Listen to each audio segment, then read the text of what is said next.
வணக்கம். தந்தையின் பாட்காஸ்ட் செய்திகளை வாசிப்பது நான் வைகரை வருணன். முதலில் தலைப்புச் செய்திகளை பார்க்கலாம். இந்தியாவின் முதலீட்டு வாய்ப்புகளை பயன்படுத்திக் கொள்ளுங்கள். ஆஸ்திரியா தொழில்துறையினருக்கு பிரதமர் மோடி அழைப்பு. தருமபுரி மாவட்டத்தில் இன்று மக்களுடன் முதல்வர் திட்டத்தின் தொடக்க விழா. திட்டத்தை தொடங்கி வைத்து பல்வேறு நிகழ்ச்சிகளில் பங்கேற்கிறார் முதலமைச்சர் ஸ்டாலின். 2026ஆம் ஆண்டில் பாஜக இல்லாத வலுவான கூட்டணி அமைக்கப்படும். அதிமுக நிர்வாகிகள் கூட்டத்தில் இபிஎஸ் உறுதி. விக்கிரவாண்டி இடைத்தேர்தலில் 82.48% வாக்குப்பதிவு. வாக்குப்பதிவு இயந்திரங்களுக்கு முகவர்கள் முன்னிலையில் சீல் வைப்பு. வாக்கு எண்ணும் மையத்தில் துப்பாக்கி ஏந்திய போலீஸ் பாதுகாப்பு. சேலத்தில் நடைபெற்ற டிஎன்பிஎல் தொடரின் 8வது போட்டி. திருப்பூர் தமிழன்ஸ் அணியுடனான போட்டியில் சேப்பாக் சூப்பர் கில்லிஸ் முதல் வெற்றி. இந்தியா ஜிம்பாப்வே அணிகளுக்கு இடையிலான 3வது T20 கிரிக்கெட் போட்டி. 23 ரன்கள் வித்தியாசத்தில் இந்தியா வெற்றி. இனி விரிவான செய்திகள். விக்கிரவாண்டி தொகுதி இடைத்தேர்தலில் 82.48% வாக்குகள் பதிவாகியுள்ளது. விக்கிரவாண்டி தொகுதி திமுக எம்எல்ஏ புகழேந்தி மறைவை தொடர்ந்து அங்கு நேற்று இடைத்தேர்தல் நடைபெற்றது.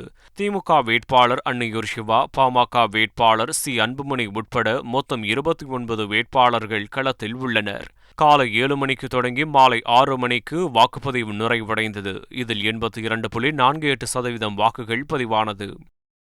தருமபுரியில் மக்களுடன் முதல்வர் திட்டத்தை முதல்வர் ஸ்டாலின் இன்று தொடங்கி வைக்கிறார். பாளையம்புதூர் அரசு மேல்நிலைப்பள்ளி வளாகத்தில் விழா நடைபெறுகிறது. விழா நடைபெறும் இடத்தை அமைச்சர் எம்.ஆர்.கே. பன்னீர்செல்வம், ஆட்சியர் சாந்தி, எஸ்.பி. ஸ்டீபன் நேரில் ஆய்வு செய்தனர். இந்த விழாவில் முடிவுற்ற திட்டப்பணிகளை திறந்து வைத்தல், புதிய பேருந்துகள் இயக்கம் உள்ளிட்ட பல்வேறு நிகழ்ச்சிகளில் முதலமைச்சர் ஸ்டாலின் கலந்து கொள்ள உள்ளார். பாஜகவுடன் வரும் 2026ஆம் ஆண்டிலும் கூட்டணி இல்லை என்றும் அதிமுக பொதுச் செயலாளர் எடப்பாடி பழனிசாமி திட்டவட்டமாக தெரிவித்துள்ளதாக தகவல் வெளியாகியுள்ளது.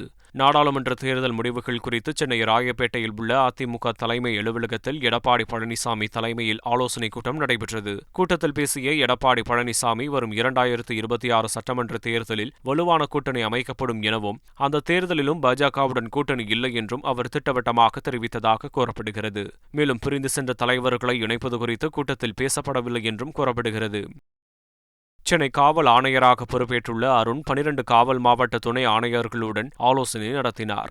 பொதுமக்களை அச்சுறுத்தும் ரவுடிகளின் பட்டியல், குற்றங்கள் அதிகமாக நடைபெறும் காவல் மாவட்டம் உள்ளிட்டவை குறித்து அவர் ஆலோசனை நடத்தியதாக தெரிகிறது.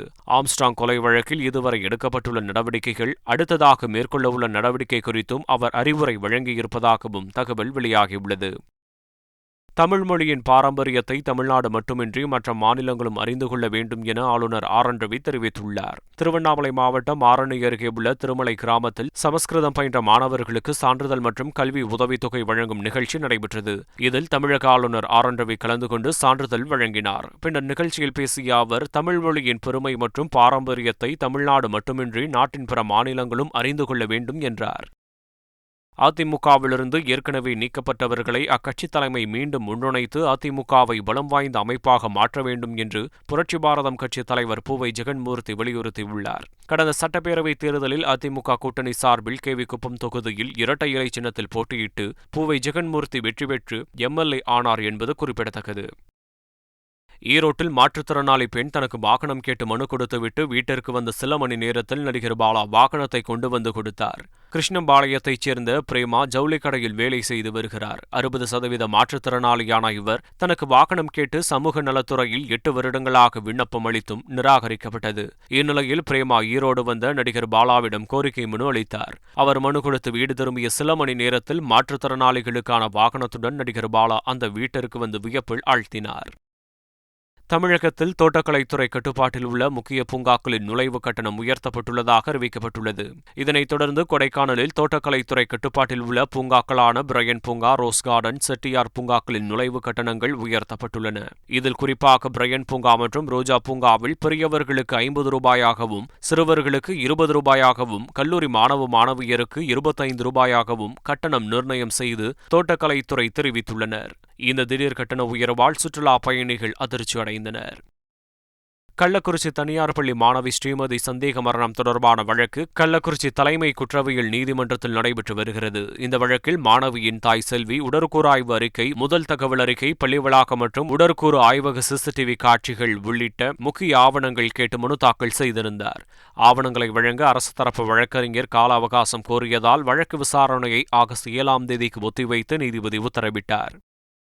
Arudra gold trading private limited நிறுவனம் 2438 கோடி ரூபாய் நிதி மோசடி செய்ததாக அதன் இயக்குநர்கள் உட்பட 21 பேர் மீது பொருளாதார குற்றப்பிரிவு போலீசார் வழக்கு பதிவு செய்தனர். இந்த வழக்கில் கைது செய்யப்பட்ட நிறுவன இயக்குநர்களில் ஒருவரான ரூசோ ஜாமீன் வழங்க கோரி சென்னை உயர்நீதிமன்றத்தில் மனு தாக்கல் செய்திருந்தார். இந்த மனுவை விசாரித்த நீதிபதி தமிழ்ச்செல்வி ஜாமீன் மனுவை திரும்பப் பெறுவதாக ரூசோ தரப்பில் தெரிவித்ததை அடுத்து மனுவை தள்ளுபடி செய்து உத்தரவிட்டார். வன்கொடுமை தடை சட்ட வழக்கில் பல்லாவரம் தொகுதி திமுக எம்எல்ஏ கருணாநிதியின் மகன் மற்றும் மருமகளுக்கு குற்றப்பத்திரிகை நகல்கள் வழங்கப்பட்டன. ஆண்டோ மதிவாணன், மார்லினா தம்பதியினர் பணிப்பெண்ணை துன்புறுத்திய வழக்கில் ஜனவரியில் கைது செய்யப்பட்டனர். பின்னர் சென்னை உயர்நீதிமன்றம் அவர்களுக்கு ஜாமீன் அளித்தது. இந்த வழக்கு தொடர்பாக சென்னை முதன்மை அமர்வு நீதிமன்றத்தில் தாக்கல் செய்யப்பட்ட குற்றப்பத்திரிகையின் நகல் அவர்களிடம் இன்று வழங்கப்பட்டது. வழக்கு விசாரணையை ஜூலை 22ஆம் தேதிக்கு நீதிபதி எஸ். அள்ளி தள்ளி வைத்துள்ளார். மகாராஷ்டிராவில் விக்ரோலி அருகே ரிக்ஷா விபத்திற்குள்ளானதைக் கண்ட முதல்வர் ஏக்நாத் ஷிண்டே உடனடியாக தனது கான்வாயிலிருந்து இறங்கி விபத்தில் காயமடைந்த மூதாட்டிக்கு உதவியுள்ளார். தானேயிலிருந்து சட்டப்பேரவை கூட்டத்தொடரில் பங்கேற்பதற்காக அவர் சென்று கொண்டிருந்தபோது இந்த சம்பவம் நடந்துள்ளது. ஆம்புலன்ஸ் மூலம் மருத்துவமனைக்கு அனுப்பி வைக்கப்பட்ட அந்த மூதாட்டியின் நலன் குறித்து கேட்டறிய சில அதிகாரிகளையும் முதல்வர் அனுப்பி வைத்துள்ளார்.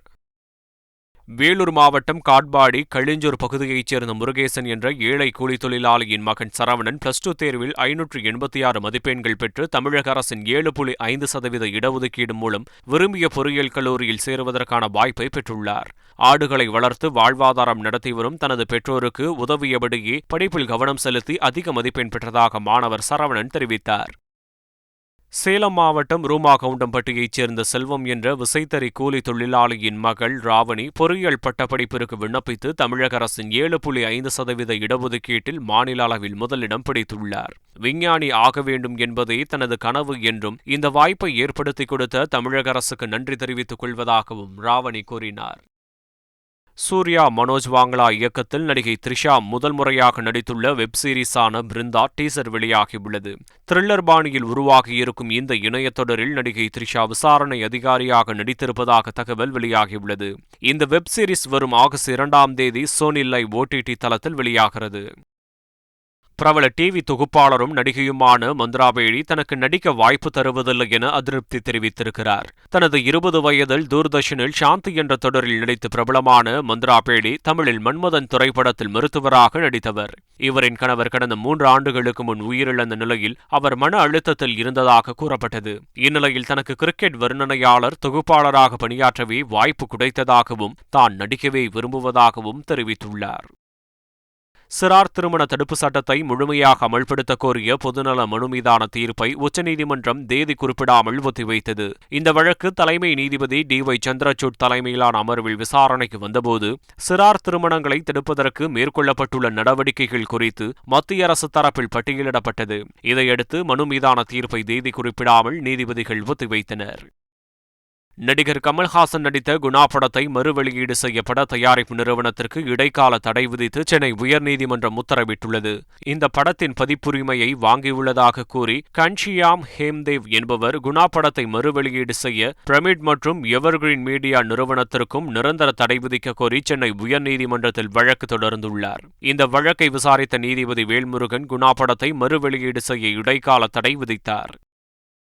ராமநாதபுரம் அருகே பழமையான கல்வெட்டு என தெரியாமல் பல ஆண்டுகளாக துணி துவைத்து வந்த கல்லை தொல்லியல் துறையினர் மீட்டு ஆய்வு செய்து வருகின்றனர். வண்ணாங்குண்டு அடுத்த மரைக்காயர் நகர் பகுதியில் பழமையான கல்வெட்டு ஒன்று இருப்பதாக தொல்லியல் துறையினருக்கு தகவல் கிடைத்தது. தொல்லியல் துறை அதிகாரிகள் வந்து பார்த்தபோது பாலு என்பவரது வீட்டின் அருகில் உள்ள கிணற்றடியில் கிடந்த அந்த கல்வெட்டை துணி துவைப்பதற்காக அவர்கள் பயன்படுத்தி வந்ததை கண்டறிந்தனர். ஹீப்ரு மொழியில் எழுத்துகள் பொறிக்கப்பட்டதை கண்டறிந்து மீட்ட அதிகாரிகள் கிராம நிர்வாக அலுவலகத்திற்கு கொண்டு சென்றனர். இயக்குனர் சங்கர் படத்தில் நடித்ததை பெரும் பாக்கியமாக கருதுவதாக நடிகர் பாபி சிம்ஹா தெரிவித்துள்ளார். இந்தியன் 2ஆம் பாகம் திரைப்படத்தில் முக்கிய வேடத்தில் கமல்ஹாசனும், துணை கதாபாத்திரத்தில் நடிகர்கள் சித்தார்த், பாபி சிம்ஹா, மறைந்த நடிகர் விவேக், நடிகைகள் ரகுல் பிரீத் சிங், காஜல் அகர்வால் உள்ளிட்டோர் நடித்துள்ளனர். இந்நிலையில் நேர்காணல் ஒன்றில் பேசியுள்ள அவர், இயக்குனர் சங்கர் படத்தில் நடிப்பதை பெரும் பாக்கியமாக கருதுவதுடன் அவருக்கு கடன் பட்டிருப்பதாகவும் பெருமிதம் தெரிவித்தார்.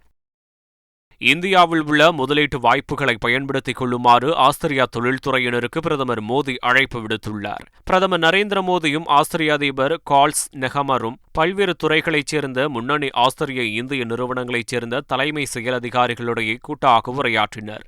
அப்போது பேசிய பிரதமர் மோடி, இந்தியாவில் உற்பத்தி திட்டத்தின் கீழ் குறைந்த செலவில் உயர்தக உற்பத்தி செய்வதற்கு வாய்ப்புகள் உள்ளதாகவும், இதனை ஆஸ்திரியாவைச் சேர்ந்த பெரிய நிறுவனங்கள் பயன்படுத்திக் கொள்ள வேண்டும் என்றும் கேட்டுக்கொண்டார். மருத்துவ கலந்தாய்வு ஜூலை 3வது வாரத்தில் தொடங்கும் என உச்சநீதிமன்றத்தில் மத்திய அரசு தெரிவித்துள்ளது. நீட் தேர்வு வினாத்தாள் கசிவு வழக்கில் மத்திய அரசு பிரமாண பத்திரம் தாக்கல் செய்துள்ளது. அதில் நீட் தேர்வு முடிவுகளை IIT சென்னை உதவியுடன் தொழில்நுட்ப ரீதியாக ஆராய்ந்தபோது பெரிய அளவிலான முறைகேடு நடக்கவில்லை என்பது தெரியவந்துள்ளதாக குறிப்பிட்டுள்ளது. முறைகேட்டால் மாணவர்கள் பயனடையவில்லை என சுட்டிக்காட்டியுள்ள மத்திய அரசு ஜூலை 3வது வாரத்தில் முதல் சுற்று மருத்துவ கலந்தாய்வு தொடங்கும் என தெரிவித்துள்ளது. இஸ்ரோ ரகசியத்தை விற்றதாக தன் மீதான வழக்கில் ஒருநாள் உண்மை வெளிவரும் என எதிர்பார்த்ததாக மூத்த விஞ்ஞானி நம்பி நாராயணன் கூறினார். இஸ்ரோ மூத்த விஞ்ஞானியான நம்பி நாராயணன் 1994ஆம் ஆண்டு இஸ்ரோ ரகசியத்தை வெளிநாட்டிற்கு விற்றதாக குற்றம் சாட்டப்பட்டு கைது செய்யப்பட்டார். இவ்வழக்கின் விசாரணை முடிவில் அவர் நிரபராதி என தீர்ப்பளித்து விடுதலை செய்யப்பட்டார். இவர் மீது குற்றம் சாட்டியதன் பின்னணியில் சதித்திட்டம் தீட்டப்பட்டதாக எழுந்த புகாரின் பேரில் மறுவிசாரணை தொடங்கியுள்ளது. திருவனந்தபுரத்தில் செய்தியாளர்களிடம் பேசிய அவர், தான் வாழ்ந்து கொண்டிருக்கும் போதே உண்மை வெளிவந்ததில் மகிழ்ச்சி என குறிப்பிட்டுள்ளார். 2013ஆம் ஆண்டு சட்டமன்ற தேர்தலில் கர்நாடக முதலமைச்சர் சித்தராமையா பொய் பிரமாண பத்திரம் தாக்கல் செய்ததாக தேர்தல் ஆணையத்தில் புகார் அளிக்கப்பட்டுள்ளது. 2013ஆம் ஆண்டு வருணா தொகுதியில் போட்டியிட்ட சித்தராமையா பொய்யான பிரமாண பத்திரம் தாக்கல் செய்துள்ளதாக தலைமை தேர்தல் அதிகாரியிடம் சமூக ஆர்வலர் ஆப்ரகாம் என்பவர் புகார் அளித்துள்ளார். மனைவி பார்வதிக்கு சொந்தமான விவசாய நிலங்களின் விவரத்தை மறைத்ததாக சுட்டிக்காட்டியுள்ளார். இந்த புகார் கர்நாடக அரசியலில் பரபரப்பை கிளப்பியுள்ளது. TNPL தொடரில் திருப்பூர் அணியை 15 ரன்கள் வித்தியாசத்தில் சேப்பாக் சூப்பர் கில்லிஸ் வீழ்த்தியது. சேலம் மாவட்டம் வாழப்பாடியில் நடைபெற்ற TNPL தொடரின் 8வது போட்டியில் டாஸ் வென்ற ஐட்ரீம் திருப்பூர் தமிழன்ஸ் அணி பந்துவீச்சை தேர்வு செய்தது. முதலில் பேட்டிங்கை தொடங்கிய சேப்பாக் சூப்பர் கில்லிஸ் அணி 20 ஓவர்களில் 6 விக்கெட் இழப்பிற்கு 157 ரன்களை எடுத்தது. பின்னர் விளையாடிய திருப்பூர் அணி 20 ஓவர்களில் 142 ரன்கள் மட்டுமே எடுத்ததால் 15 ரன்கள் வித்தியாசத்தில் சேப்பாக் சூப்பர் கில்லிஸ் வெற்றி பெற்றது. ஜிம்பாப்வே அணிக்கு எதிரான 3வது T20 கிரிக்கெட் போட்டியில் இந்திய அணி 23 ரன்கள் வித்தியாசத்தில் வெற்றி பெற்றது. ஹராரேவில் டாஸ் வென்று முதலில் பேட்டிங்கை தொடங்கிய இந்திய அணி 20 ஓவர்களில் 4 விக்கெட் இழப்பிற்கு 182 ரன்கள் குவித்தது. பின்னர் விளையாடிய ஜிம்பாப்வே அணி 20 ஓவர்களில் 159 ரன்கள் மட்டுமே எடுத்து தோல்வியை தழுவியது. 23 ரன்கள் வித்தியாசத்தில் வெற்றி பெற்ற இந்திய அணி 5 போட்டிகள் கொண்ட தொடரில் 2-1 என்ற கணக்கில் முன்னிலையில் உள்ளது. யூரோ கோப்பை கால்பந்து தொடரில் நெதர்லாந்தை வீழ்த்தி இங்கிலாந்து அணி இறுதிப் போட்டிக்கு தகுதி பெற்றது. யூரோ கோப்பை கால்பந்து தொடரின் 2வது அரையிறுதிப் போட்டி ஜெர்மனியின் டார்மண்ட் நகரில் நடைபெற்றது. போட்டி தொடங்கிய 7வது நிமிடத்திலேயே நெதர்லாந்து வீரர் ஜாவி சிமன்ஸ் கோல் அடித்து இங்கிலாந்திற்கு அதிர்ச்சி கொடுத்தார்.